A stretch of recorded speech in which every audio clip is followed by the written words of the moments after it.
So I have to preface this video with a bit of an apology. So usually I watch Yellowjackets on a Friday. I upload a video that night. Last Friday, I had to work super early, so I had to go to bed super early. So I recorded the video, but did not have enough time to edit it. I worked literally all weekend and then was so tired when I got home, I basically had to go to bed. And then I was sick for a week. And I'm only just getting over it now. I had laryngitis, so I couldn't record. You can probably still hear a little bit of it in my voice. It's not completely gone yet, but it was enough for me to be able to do this video, so I'm sorry. This is a 2-episode recap. I will put the timestamp here if you just want to skip right to the episode 5 recap, because honestly that's probably why you're here, because episode 4 was last week and everyone's probably seen it by now and watched other recap and review videos, so I'm sorry for that. Videos coming back to normal, hopefully. There was a bit of a lull, because I had nothing backlogged, and I was too sick to record. So I'm sorry, and I hope you enjoyed this double-stuffed episode of Yellowjackets Recap and Review. Hi, I'm G, and welcome back to another Yellowjackets Recap and Review here on Infamous Virus. Season 2, Episode 4, Old Wounds. Relive your youth by hitting the road. Take a road trip with your child. Go on vacation with a new friend. Hitchhike if you must. Just make sure you pack a good playlist for the ride. Some recommendations from us. Anything You Can Do, You Get What You Give, Instinct, a famous composition by Frank Comstock, but absolutely not anything from Starlight Express.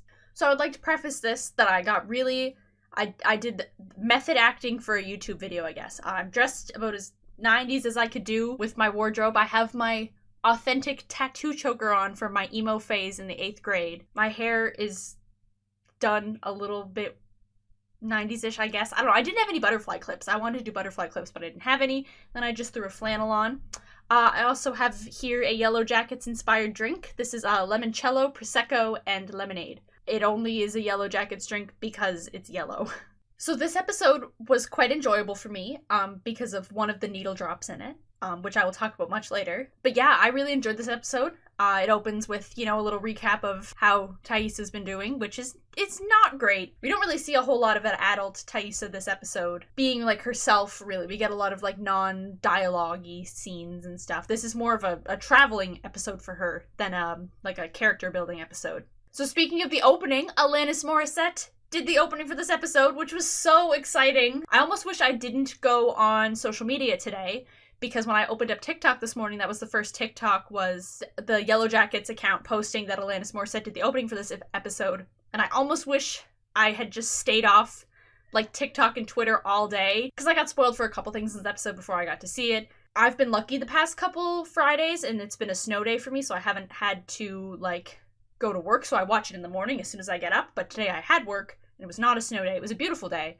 so I had to wait and watch it after work. So yeah, I thought the Alanis opening was amazing. I love Alanis Morissette, queen of alternate girl music in the 90s. Queen of alternate music in the 90s. She's amazing. Jagged Little Pill is one of my favorite albums, so I really loved how they were able to tie in such a prominent 90s female music artist into the show. Because I have a feeling a lot of the Yellowjackets would vibe with Jagged Little Pill. I mean, especially I feel like they could relate to it a lot now in the wilderness, so I wish they had a CD of that they could rock out to. After the intro, we get a scene with Nat and Lottie, and Nat has not changed her clothes. We are 4 episodes in, and she is still wearing the same thing.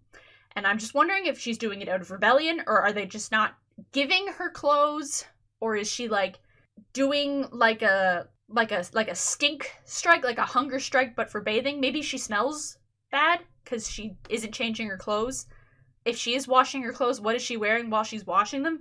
Is she like that Vine and just washing herself in her clothes? I would like to know, and I would like to see her in a different outfit very soon, please. So I started out, this is like a bullet point list, and the bullet point list is called Oh My God, Walter and Misty. So I just love the chemistry between their characters and the actors that play them. I think this is like an awesome duo we have right now. I can't wait to see where it goes from here. I thought it was really sort of touching when Misty was like, oh, like, you probably just have show tunes because I was a yellow jacket and I like that and you're just trying to like get information out of me, like I don't want to talk about that. And she started tearing up. But Walter was like, no, I just like the same things as you, I guess. In like a very nice way. He was borderline simping for her, I would say.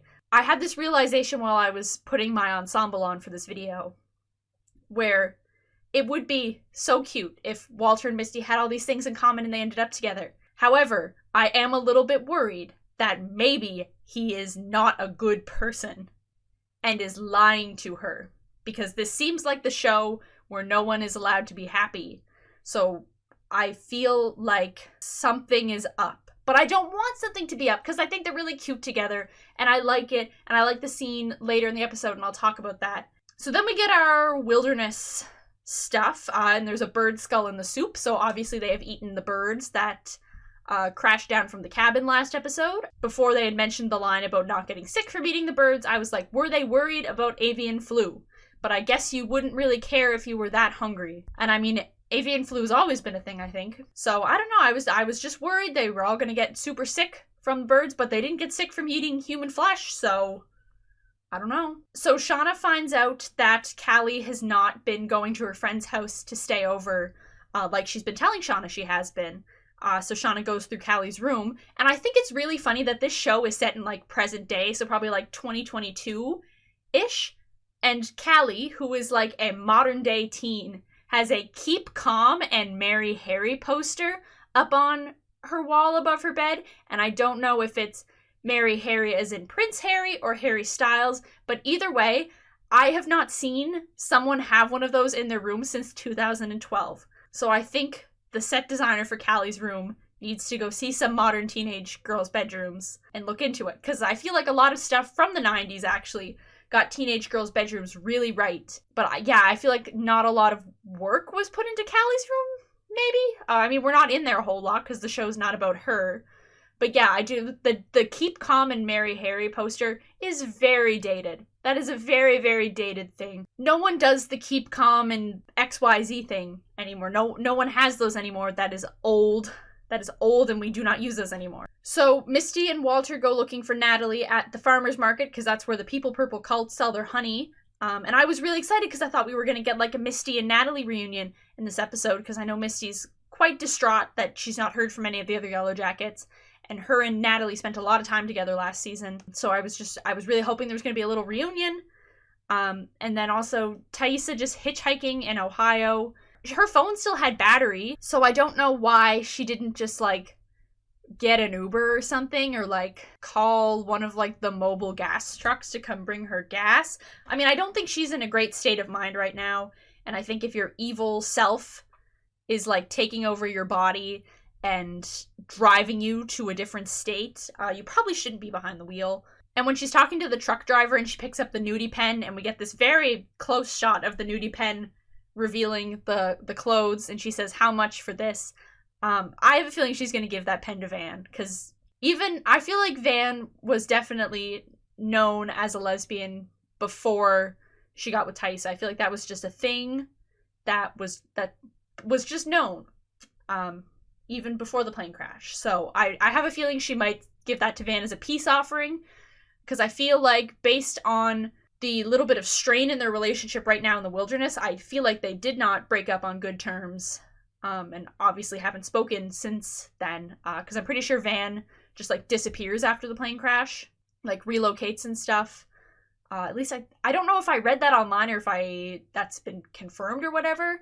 One of the background Yellowjackets, I cannot remember her name, and I feel really bad, because they keep introducing these background characters to us and want us to pretend like they've been there all along, and some of them haven't. A lot of them are new characters this season.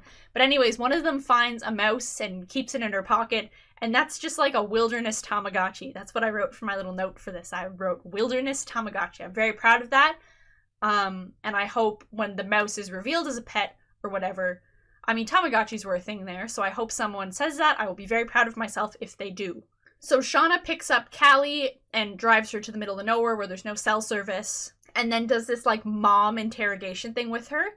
And the way that she delivered it, it was so real. It's like, when I felt it, I felt like that, like, fear when, like, your mom finds out you've been doing something that you weren't supposed to do. And especially at the end when she goes, is there anything else I should know about? I was like, no, Melanie Lynskey, no, I haven't done anything wrong, as a 22-year-old woman who doesn't do anything bad. So yeah, I thought that scene was really well acted. I mean, Callie sort of knows her family's dirt now. And once again, like, I think it's not, I don't know if touching is the right word, but I do find it, I love seeing, it sounds bad, but I love seeing the grown-up Yellowjackets still being, like, so emotionally affected by what happened to them. Because obviously it traumatized them beyond belief and, like, beyond what we can even, like, fathom. So I love the acting choice where, like, as soon as they start talking about it, they start getting, like, welled up and frantic and just want to shut that part of the conversation down immediately. I really enjoy that aspect of the acting. I don't know if this is the first, but Snoopy is in this episode. Yeah, when Ben and Paul are talking behind Paul in the closet, there is a Snoopy. It's at 35:53. If you go to the episode, that's the timestamp for it. Snoopy sighting in Yellowjackets. Snoopy confirmed in the Yellowjackets universe. We get another Lisa and Natalie bonding scene where Natalie sort of defends Lisa when her mom's calling her out for going off her antidepressants and saying that she's not fit to take care of anything and she just needs to come home and, you know, she can't take care of herself and stuff. And then Lisa just wants to see her fish. And then Natalie puts the fish in her mouth and leaves with it. And I wrote, Natalie put the fish in her mouth. Girl boss moment in my notes. Because that was pretty baller of her to steal the fish. I don't know why she just didn't take the whole tank. Because, I don't know, I don't feel like the water bottle or water jug it was put in is fit conditions for a fish. I don't know if maybe they're going to stop at a pet store on their way back to the Purple People Eater cult. And maybe pick up some fish equipment. Because, I don't know, you need like fish food and a fish tank and decor for his sweet fishbowl pad. So then Lottie and Nat split up and do like this competition to see who can find like some food. And Natalie sees a moose frozen in the lake. And then she runs back to tell everyone at the cabin. And I was so worried that the moose was going to be fake again. Like in the last episode when she sees it like attack her while she's in the plane. I was really worried it was going to be fake, but it was real. Yeah, I feel like that was a premonition the wilderness gave her that, like, food was coming soon, but then obviously, as we know, the moose sunk into the water. Natalie fell in the water. I felt so bad. I literally, like, sighed out loud when that happened, because it was just like, oh, like, they could have, that would have got them through the spring, and I don't know why the wilderness didn't give it to them. I mean, we know from last season that, like, it wants blood, and Lottie did put blood around that tree stump thing that they put the bear heart in at the end of last season. So I don't know why it didn't, like, throw them a bone and give them the moose. Because now they're starving. Because they probably ate all the birds. Also, I just remembered this. This was at the beginning of the episode. Shauna comes in and yells at everyone because there's bear meat missing in the meat shed. And no one will fess up to it. Maybe it was Javi. We do find out he's alive in this episode. I got spoiled for that this morning. Literally the first thing that came up on my Twitter feed was someone being like, so glad Javi's back. I was like, shit. It's like, shit. I hate when that happens. I mean, it's my own fault for going on social media when I'm trying to avoid spoilers for something. But yeah, maybe he was taking the meat all along. Maybe someone is being bad and sneaking extra meat. Shauna did make a good point. If anyone's having extra meat, it should be her, where she is probably going to have a baby, I'd say, in episode 6. I have a feeling it might be episode 6 where it happens, maybe. But I know a lot of people in the cast said episode 6 was their favorite, so I think it's that. Because, I don't know, I thought, as I said before, I thought eating Jackie was going to be a bigger, higher stakes thing, and they did it in the second episode. So I don't know what to expect with this show, and that's what I love about it. Also, during the whole moose thing, Lottie goes to the plane that Laura Lee took off in, and at first I was like, that plane crashed in the water. Like, that plane is definitely not in the woods. And she says hello to the bear, and the cross is there, and then she lifts up the trunk and climbs down a hole, and I was like, okay, this is a vision. Because at first I was like, oh my god, the plane's back. But it wasn't. And then there's this really trippy sequence where Lottie's in the mall, and she's, like, trying to eat, and she's really cold, and Laura Lee is like, no, like, you have to get out of here, like, it's too cold, like, you have to get warm. And I thought it mirrored when Jackie was dying a lot, because when Jackie is dying from hypothermia, she envisions herself going back into the cabin, and all the Yellowjackets are there, and they welcome her back in, they put a blanket around her, and they give her hot cocoa, and that was sort of like the thing that clues you into that this is fake. So yeah, also when Lottie's walking through the mall, there's this very eerie version of the theme song that plays, which I really liked, and then it slowly fades into Alanis' version of the opening. I really, really liked that. And then yeah, Lottie almost dying of hypothermia and Nat falling in like the frozen lake and probably almost dying of hypothermia, but the moose. I wrote man ... the moose as one of my notes for this episode. So if you've never heard of the band Sparks, they're one of my favorite bands. I have 3 of their albums behind me, and they're a fairly underground group, I would say. I would say not a lot of people know about them. So you can imagine how excited I was when they started playing my favorite Sparks song, Angst in My Pants, during this episode. They're playing a Sparks song! They're playing a Sparks! They're playing a Sparks! They're playing Angst in My Pants on Yellowjackets! Oh my god! Oh! I love Sparks and I love Yellowjackets! Oh my god. This isn't even fake. I'm literally so excited. I was so excited. I grabbed my phone and I started filming my reaction to hearing the song. Then I paused the show, rewinded it, watched it again, hit pause, called my boyfriend, told him they were playing Sparks on Yellowjackets, and then rewound it again and watched it so I could actually process it. It's this really cool split screen sequence with Walter and Misty showing them disinfecting their hotel rooms and getting ready for bed and going to sleep. And I loved the parallels, and I feel like they're perfect for each other. And I feel like maybe this was some sort of clue that maybe Walter isn't the bad guy that I think he is, and he's not doing this to try and get secrets out of Misty or whatever, and maybe he is just a weirdo and they're a perfect match. I really hope that's the case. However, when they do check into the hotel, I was literally on my hands and knees praying that they were going to do there's just one room / just one bed available, which is a big fan fiction trope, which I feel like people are definitely going to write after this episode, but I was really hoping that was going to happen, but who knows? I mean, they're still on the road, so that could happen in another episode. I really thought that they were going to leave their rooms and go get freaky. I feel like that was going to happen, but it didn't, which is good, because I feel like adding more sexual tension stuff is good for shows like this. It worked for Bones. It worked really, really well for Bones. They got 14 seasons out of that show or something. So speaking of intimacy scenes, Shauna is telling Jeff that she told Callie about everything they did, and they sort of instinctually reach for each other's hands, and I thought that was really nice, because that's a thing that people do. If I have to tell my boyfriend upsetting news, I get us to hold hands first, because I think that's nice. There was a couple I worked with, and before they told each other any sort of bad news or had a question that might not get the right response or a happy response, they would hold hands first. Because, you're in love and you're holding hands and stuff, and it's nice. So I really like that happened. It wasn't a super long handhold. We also get Jeff saying, we only have one kid. Which was that threw me off. That threw me off. It was do you know? You know that thumbnail of the Riddler and it says, does he know? I'm gonna need one of those of Jeff, because did he know that Shauna was pregnant with his baby in the woods? I feel like she would. I feel like that's something you would tell someone. I feel like he knows everything that happened out there. Probably from reading Shauna's diaries, or maybe she told him or whatever, but I feel like he knows. So that line threw me for a loop for a second. It was wait, what about the wilderness baby? And maybe that was something they just never chose to speak of, and Shauna never wrote about it in her diary. Which would be weird, because it's why are you lying to your diary? Anyways, does he know?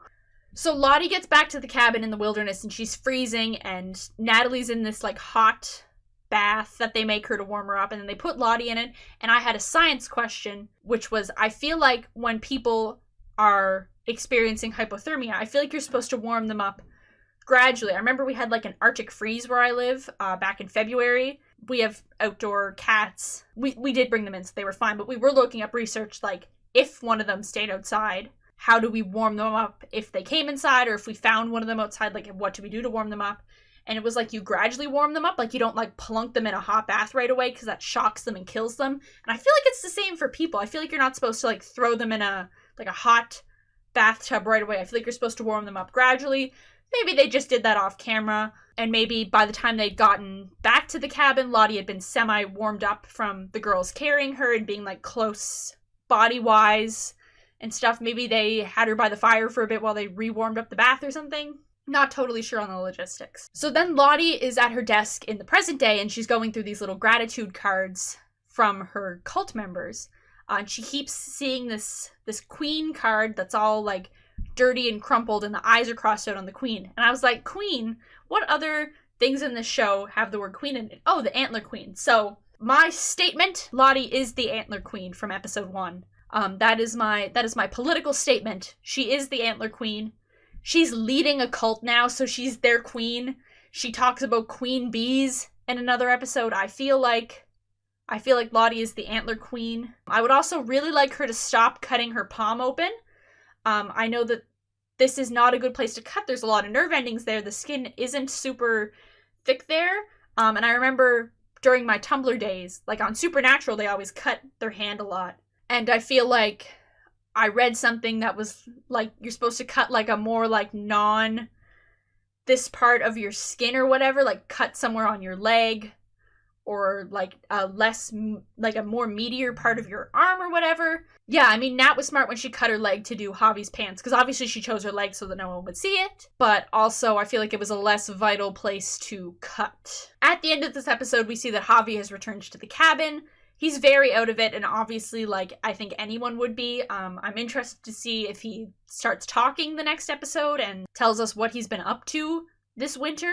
It's been months out there. I remember I was on Reddit this morning, and the first thing I saw was a post being like, if Jackie died from one night out there, like, how did Javi survive? Because they're pretty similar in frame. Jackie was a teenage girl. Javi's a teenage boy. What did he do to survive? Did the wilderness keep him alive? I know there was that one tree that Nat found where the snow's all melted around it. Was he inside the tree? But I still feel like that wouldn't generate enough warmth to, like, melt the snow or whatever. So I'm interested to see if maybe they do a flashback and show us how Javi survived the winter. I also feel like this is going to cause a lot of tension with Natalie and Travis, which is a little worrying because, you know, they just got sort of back together. There was a really cute scene when they're suiting up to go hunting, and, you know, Javi bundles Natalie all up and he pushes her bangs away from her face. I thought it was really cute. So I'm sad to see that probably blow up next episode. But I feel like I did say in a previous episode that I knew this was going to happen and it would blow up in Natalie's face. So, ... we'll see. And very excitingly, I've been waiting 4 episodes for this. We finally get Lauren Ambrose, adult Van, at the end of this episode. Her and Thaisa are reunited. Van's running like a video store, like a video rental place. Looks awesome. Dream job for me, I'd say. So yeah, I cannot wait to see her and Thaisa like actually interact and have a whole conversation the next episode. I can't wait for all the Yellowjackets to get together and be all on screen together. I think that's going to be so cool. And I feel like as a creative choice, when they have like Shauna, Misty, Natalie, Thaisa, Van, and Lottie all walk into the room together, I feel like they're going to do a split second where they look around the room at each other and it's going to be their teenage selves.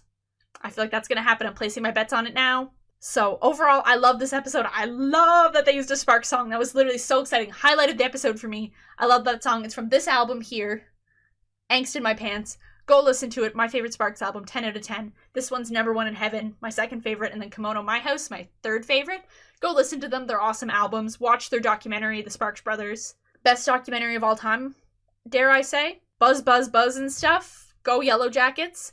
I can't wait to see where the show goes from here. Yeah, let me know what you thought of this episode down in the comments, or feel free to correct any of my facts I've stated that are actually false. A lot of people have been doing that in the comments, and I've been really grateful that they're correcting my poor science abilities. I almost failed 9th grade science. Thank you for correcting my mistakes. I really appreciate it.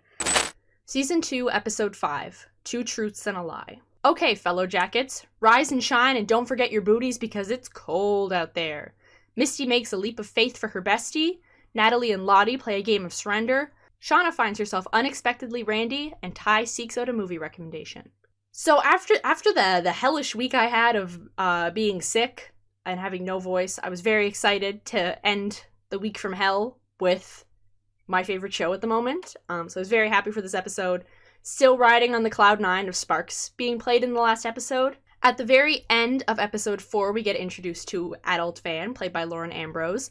So I knew that a lot of the episode was probably going to focus on her and Ty. So I was very excited about that. The first note I wrote was, I'm so excited for adult Van. And then we see she has like a red race car VHS rewinder, and I love that, and I need one of those. And she also has the Breakfast of Champions, which is like Mountain Dew and a donut. I also think sort of the lifestyle she leads just goes to show that I don't think she ever really grew up after what happened in the wilderness. I mean, she's sort of still living out her like teenagehood in a sense. Like, she's still watching VHS tapes. She's not eating like a proper adult breakfast, if that even still exists. And yeah, just sort of lives in the 90s, but in the present day, almost, just by what she surrounds herself with. The episode also opens with What's Up by Four Non-Blondes, and I love that they picked this song, because the first line of the song is like, 25 years of my life is still, and the show takes place 25 years after the crash, so I thought that was a really cool little, like, I don't know if that's considered an Easter egg or not, but cool little, like, thing that they put in, that they chose a song that said 25 years, and they're showing a character for the first time as an adult 25 years after this. Sadly, her really awesome video store does not seem to be doing too well, which is upsetting, because that's literally my dream job. I also thought it was funny when, like, the teens came in and had no idea what VHS tapes were. We get a lot of really awesome movie name drops in this opening scene. They mentioned Party Girl, The Watermelon Woman, which are two movies I love. I think they're both on the Criterion channel if you want to check them out. They're so good. Yeah, I just absolutely loved all these little Easter eggs to, like, 90s movies and stuff. I think Van 100% has a letterboxd, and I would love to know her so I can follow her and see what her top 4 are. So after the theme song, they show us the cabin, and it looks like the icicles are melting. So I was like, awesome, spring is coming. You know, that's good. They have a detail shot of some snow on a pine tree. Once again, it's the fake-ass snow that takes me out of it. I know this show probably doesn't have, like, a ginormous budget, and obviously they gotta spend it on, like, more elaborate things. But I feel like when you're writing a season that takes place in the winter, like, making sure the snow looks good would probably be a really important thing to do. So after we get this little opening scene where Thaisa has started going to, like, Lottie's, like, morning prayer circle thing, there's a really cute moment where she's talking to Shauna about it, I think, and she says happy wife, happy life, and like I love that for Van and Ty. I am really sad when they're eventually going to show them breaking up at some point in the show, because obviously they're not together as adults still, and by the conversations they have later in the show, it doesn't sound like they ended on good terms. So Callie is gone bowling with her secretly undercover cop crush, I guess, and she says, if I get a strike, you have to kiss me. I thought they were going to have the cop guy actually fall in love with her and be unable to, like, separate, like, the job from his personal life, but also that gets into, like, weird territory where he's a grown man and she's still in high school. So it's just a little sus. The one thing about the show is that I take notes sort of in real time as I'm watching, so I'll write stuff like, oh fuck, the undercover cop is gonna fall in love with Callie, and then put an X by it, and then on the next line write, JK, she's a smart cookie who just fucked up. She was very smart to look at the, like, name on the bill from the bowling alley and find out that he was a cop, and she covered her bases really well by telling him that it was, like, Randy sleeping with Shauna and not Adam, to try to throw him off the trail. So this is a question for any 90s babies that are watching. Was bestie a word back then? Because I feel like I only started hearing bestie said, like, in the late 2010s. I don't know if I have ever heard the word bestie in any other 90s stuff, even if it's, like, made nowadays. So I would just like to know if that was a word you guys used back then, because Misty and Crystal saying it to each other all the time, it's like, bestie is such, like I know it's a word that's been around for a while, but it's such like a TikTok ingrained word now, because everyone calls each other bestie, like, in a good way, but also in, like, a passive aggressive way sometimes. So yeah, that's just my note on Misty and Crystal saying bestie all the time. So when Callie and the cop, what's his name? I can't remember it. When they're in the car, I didn't know if Callie was gonna, like, snap at him and be like, I found you out, like, I know you're an undercover cop now, or just, like, play completely dumb to it or maybe ignore that fact. But once again, she's a smart cookie, throwing Randy into the mix to throw the cop off Adam's scent. He was burned. They burned him. I don't think he has a scent anymore. He's gone. So we get a scene of Van and Ty gives Van the nudie pen, like I said she was going to. They mentioned that at Shauna's wedding, they replaced the pen for the guest book with a nudie pen. And I thought that was so cute that, like, the Yellowjackets were at Shauna's wedding. I was always sort of worried that they never sort of kept in contact after the plane crash happened and they were returned to New Jersey. I figured, I mean, except for Lottie, because she was, like, taken to a mental institution in Sweden. So yeah, I'm glad to see that they, like, were still there for important moments in each other's lives. And obviously they're, like, trauma bonded and stuff, so I think they would be. But that was just nice that they were all at the wedding together. I wonder who were her bridesmaids. So Callie informs her parents of the whole cop fiasco, and tells her that she told the cop that Shauna was sleeping with Randy. And I love how Jeff was just, like, silently dying in the background the whole time at the thought of his wife sleeping with his best friend. I call him a wife guy here, but at the same time, I don't know if that's true. I feel like it's true. I feel like he does a lot of stuff for Shauna, but then I also think about the whole blackmail thing. But I thought it was very funny that he, like, couldn't even fathom the thought of pretending that had happened. We head over to the Purple People cult, and Natalie has finally changed her clothes. It's been 5 episodes. I've literally talked about this in every single episode, that Natalie has not changed her clothes once.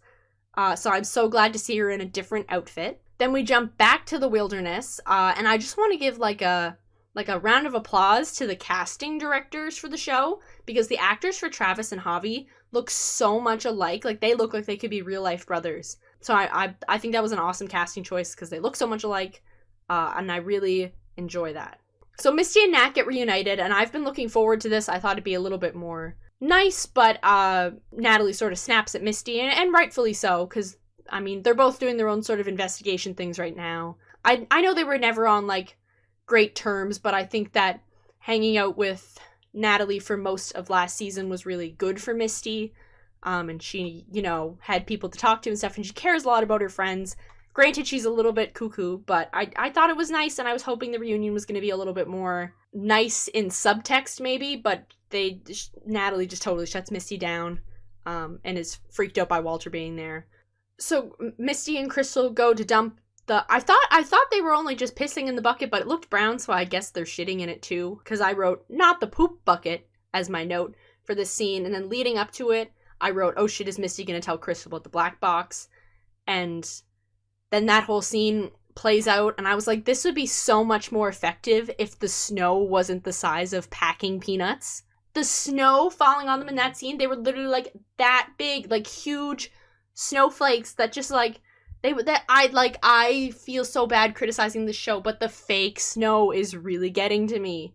Even if it's freezing out, if snow lands on you, it kind of melts a bit from your body heat. I know it's really cold out there and they are not dressed adequately for winter. Oh my god, the snow was the size of packing peanuts. It totally took me out of it.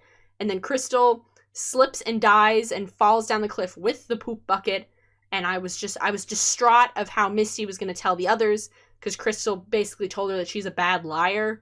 So, like, knowing that, how is she going to tell if someone told me I was a bad liar and then I had to go and tell a big lie, I would be freaking out the whole time that they would know I'm a bad liar. So I was quite worried about how Misty was going to do this. So unfortunately, there's not a whole lot of wins for Walter and Misty fans in this episode. Walter sort of detectives his way into finding out that Misty was the one that killed Adam. And he says he's fine with it and stuff, and he's like, whatever, which was like a very chill reaction. But with this knowledge, is Misty going to have to kill him because he knows that now? And then their whole thing sort of breaks off, and I was devastated, and then he drives away without putting up a fight at all. I'm quite saddened by that, because I liked having Elijah Wood on this show. I imagine he'll probably be back. It would also be really funny if he just drives away and we never see him again. But I also want him to come back, because I think him and Misty are really good for each other, even if it's a little weird. So as soon as Shauna leaves the cabin and storms off, I knew she was going to go into labor out there. I knew it. Yeah, we've seen clips and stuff of Shauna, like, screaming in the woods in like the trailers and stuff. And next episode, she's having that baby. And we're gonna see what happens. We go back to another Ty and Van scene, and there's some really good acting here where they're just like figuring this whole thing out, and it was really, really good acting. I didn't take many notes because I was just so like captivated by their performances and stuff. So like mad props. So then Shauna goes to pretend and sleep with Randy to throw the cops off of the Adam thing, and the note I wrote was just, is Randy gonna fuck this up? And he did. He did. Is he that stupid? But also the cop was just weird for doing that, so... We jump back to the wilderness and we see that Misty has crawled down the cliff to check on Crystal, and Crystal is a goner. I don't know if they're gonna eat her or not. I feel like maybe they are. I mean, they've done it before. I think they'll do it again. So it's just a matter of getting back to where her body is and bringing it back to the cabin. Misty also does CPR on Crystal and starts singing Staying Alive, because I think in first aid they teach you like the beat of that song is the beat you should do CPR to. And actually earlier in the episode, Staying Alive comes on the radio and Misty changes the station really quick. I didn't notice that was going to be important, but it was. And I think that was a really nice touch to add into the episode, so I'm glad they did that. Yeah, and then I just wrote the cop, and then I remembered his last name was Saracusa. Saracusa was... He was just too smart and kind of gross for going and sniffing around that. He should have just left it be, but he apparently has to win. So, whatever, man, I guess. So Javi finally speaks in this episode. He speaks to the coach, Ben, and tells him that, like, this woman that he drew a picture of, this, like, creature, helped him stay alive. Like, I'm sort of like reading between the lines here because he doesn't speak that much, but that's sort of what it insinuates, that there's some sort of female creature out there that helped keep him alive in the winter. So it was nice to see him talk again, and I hope they sort of tell us what actually happened to him out there. How did he survive? Because as I said earlier, Jackie died from literally like the first snowfall outside, so how did Javi survive out there for months? So it is nighttime now for Ty and Van goes and takes some drugs, and sleepwalking Thaisa walks over and kisses her. That was interesting. I feel like since Thais is not sleeping in the wilderness at this point anymore, sleepwalking in the wilderness anymore at this point, that maybe sleepwalking Ty doesn't realize that things fell apart and broke, because sleepwalking Ty has kissed Van before while she's sleeping. So I feel like that is a thing, which is also a little weird because that means something inhabiting Thaisa's body is doing stuff without her realizing, which just blurs consent lines, but I'm not going to talk about that. But yeah, I think they're going to figure that out together, and it'll go all out from there. So Natalie's snooping around Lottie's office and finds papers and yells to everyone that Lottie's scamming them all and stealing their money and stuff and keeping tabs on them and whatever. And then there's a scene where Lottie and Natalie are doing like a hypnosis thing to try and figure out what Travis meant by Nat is right. And it's a very emotional scene. And at the end of it, Natalie sort of doubles over and puts her head into Lottie's lap.